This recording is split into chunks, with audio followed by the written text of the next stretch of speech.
10ஆம் வகுப்பு கணிதம் அலகு 7 அளவியல் பயிற்சி 7.2 7வது கணக்கு பார்க்கிறோம்.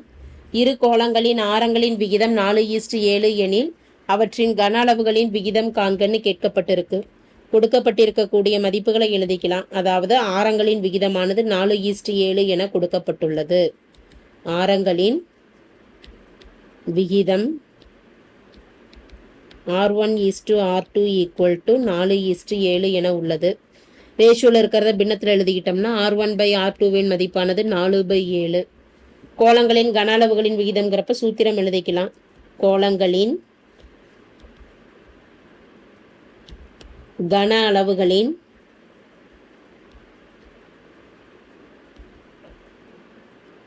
விகிதம்.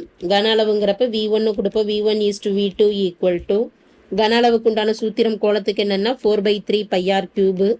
ஆறுக்கு பதிலாக R1. அடுத்தது 4/3π. இரண்டாவது கோளத்துக்கு R2³. பின்னத்தில் எழுதிக்கலாம். ரேஷியோவில் உள்ளதை 4/3πr1³ / 4/3πr2³. 4/3 4/3 cancel, by cancel, R1³/R2³ இருக்கு. இதில் R1 மற்றும் R2 அப்படியே எழுதிக்கிட்டு ஹோல் கியூப் போட்டுடலாம். R1ஓட மதிப்பு R1/R2 என்பது 4/7 கொடுக்கப்பட்டிருக்கு. அதை பிரதியிட்டுக்கிறோம்.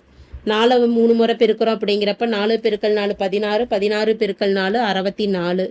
பை டினாமினேட்டரில் 7 × 7 49, 49 × 7 343. இதை ரேஷியோவில் எழுதுகிறோம். அப்படின்னா V1:V2 = 64:343. எதன் மதிப்பு இது? கன அளவுகளின் மதிப்பு, கன அளவுகளின் விகிதம். therefore கோளத்தின் கன அளவுகளின்